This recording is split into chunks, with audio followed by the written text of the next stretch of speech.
So today I'm going to show you guys how to install my custom purge line on the Focus ST, and this also would fit the Focus RS. The purge valve that I make, so anybody that wants to know how it installs, this is how I do it. And so what you want to do first of all is remove whatever intake you got. So if you have it in here, I just like to get things out of the way, and it just makes things a lot easier. The hardest part really of this is, other than removing this stuff, is removing the clips that are on the factory purge line. So here is the factory purge line, and it comes with these special clips. Typically they're green, or if you get the one from Rock Auto, they're white. Now what do you want to do, and I'm going to show you how I do it. So what you need for tools to remove this, because I don't have the special tool for this, but you can see, so when you get a brand new one of these, this clip is going to be sticking out right there, and then this round one that's in the back stays in there. So typically I like to remove this one first, the round one, and I'll use like a pick just to get at the side, and then I'll remove it. You just gotta be careful because you can break these very easily. But I believe you don't actually have to remove that. You just have to take this part out. Take a pick at the center, because there's a spot right there. See that notch? The pick that I use, you can get these at Walmart. I'll pry this out on one end and take my flathead and hold it in place, and then what I'll do is I'll have my flathead in here and essentially stick it in there where you can kind of push outward gently, and the other side will unclip and you'll hear it, and then you should be able to just pull it out by hand and then just take it off. It's really easy. I just can't show you guys because there's no way for me to hold this phone and video it while doing that, because I need both hands. But that's gonna be the most pain in the butt part about it, is just removing that right there. Now obviously it would make it easier if you removed your battery. So if you want to do that, you don't have to, but you can, to make it a lot easier to get to. But you definitely should remove your intake just to get everything out of the way. Your plug in right there for your purge valve, and then over here you have to disconnect that one as well. So when it comes to actually installing the upgraded purge line, it's way easier to install this and uninstall if you have to than it is the OEM one. So you're going to want to take this fitting right here. This is a -6, so it's going to be a 3/8 line, and connect this. So I spray these gaskets in here with some silicone just to kind of help them lube up a little bit more. You want to connect this on that fitting down here. It's a 3/8 fitting. Now there's two ways of really doing it. You could connect this without the line being plugged in, but the problem is then you can't really tighten the AN fitting. So I would rather have this lined up and tightened on here, and then slide it through here and then connect it. That way there it's way easier, and you don't have to worry about getting a wrench in here. It's gonna be a pain in the butt. All right, so here's the line, and I got the sensor hooked up. Now this sensor has smaller diameter inlet and outlets, so you want to tighten these down. I'm gonna have it pre-installed, but I have it tightened down really good so it can't come apart, but you can still move it if you have to, which is nice. And then here's your one-way check valve, the arrow facing that way, because it's going to prevent boost from leaking through the line. What I'm going to do is I'm going to install this right here. Tighten it down. Now you don't want to tighten these down too much, okay? So I have it hand tight right now, lined up. Yep. Tighten this down. Not even a quarter turn. Almost a quarter turn, but not very, you don't have to go that tight with these. We're gonna feed this through here. And now this catch can is kind of in the way, so it makes it a little harder. But what you want this line, you want it to be above the PCV line, right? So you want it to be above is where I'm thinking. So I just wiggled it left to right and it's coming through perfectly fine now. So I think the easiest way to go about this is honestly, and I kind of just thought of this, is removing the bolts on the intake, pulling it out, and then that way there you can feed the line through a lot easier and see everything.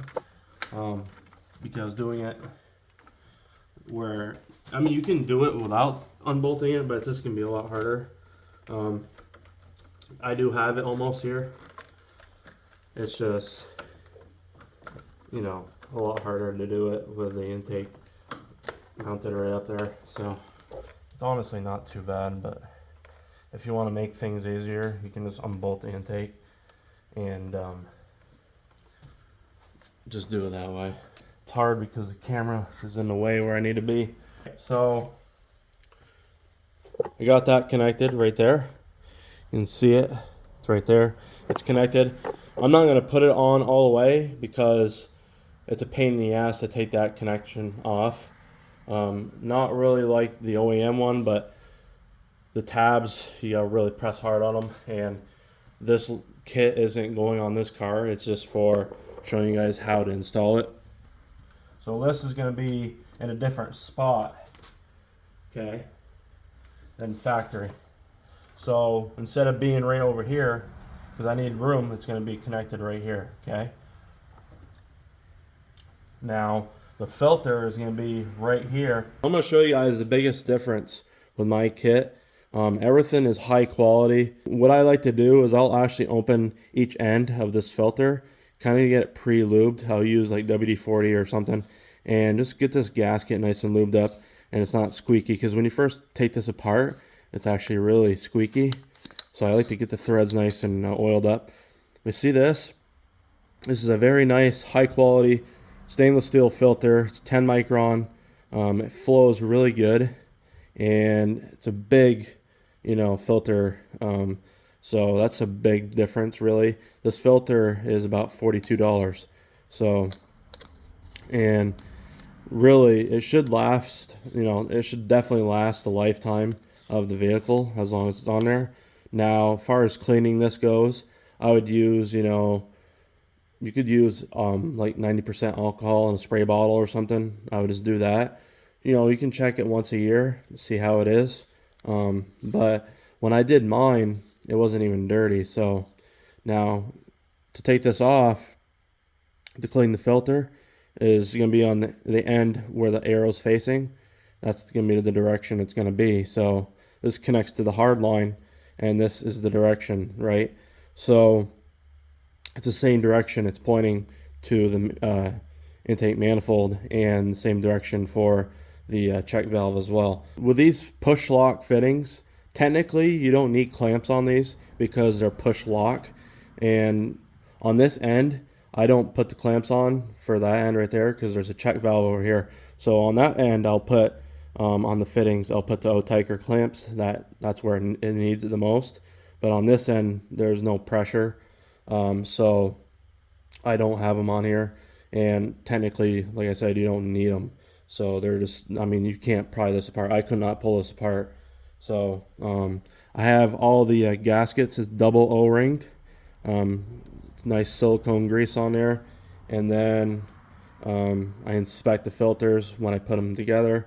And this is going to connect right here, right? So we're going to connect this, but leave it loose. Just don't tighten it up yet.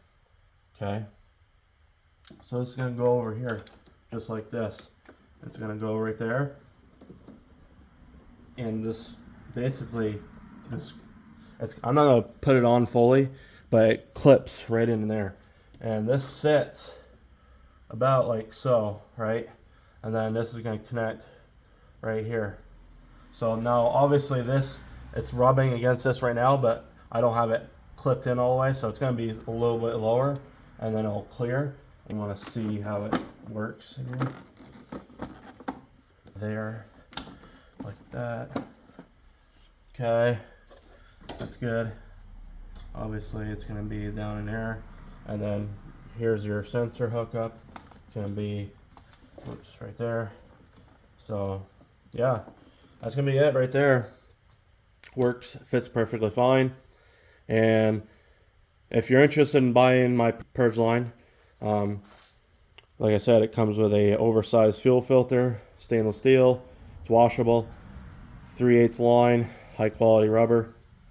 It's got a legit Bosch solenoid. This is the first time I've made the OEM style one, which I prefer. So that way there you can just use your Composer for whatever. This kit, I'm gonna offer it for $300 just because I put most of it together. It's gonna be split up. So the part that's gonna be split up is gonna be connecting to the fuel filter on the fitting on this end. And then, but it's gonna be basically a plug and play setup. So essentially you just gotta watch this video, you know, get this cleared out, pull this back, feed it through, connect it, and then, you know, connect that one, and then get your fitting screwed on to the fuel filter, and then just take your adjustable and just snug it down. Just don't go too tight because they can ruin it. And then just plug in right here. So this is the stock setup. Now if you're not running a stock filter and whatnot, it still should clear because you can actually move this around, and it is flexible, and it comes with, you know, it's not like a tight fit as far as like there's some room to play here with the hose. It's $300 shipped. The parts alone are over $200. So if you want to build your own kit, you can. It's not really that hard, honestly. And but yeah, so anyways, hopefully you enjoyed the video, and like and subscribe. If you want to go to cvfab.com and shop direct, get their intercooler and whatnot, use my code BB5 at checkout. You'll get a discount. And yeah, we'll see you on the next one.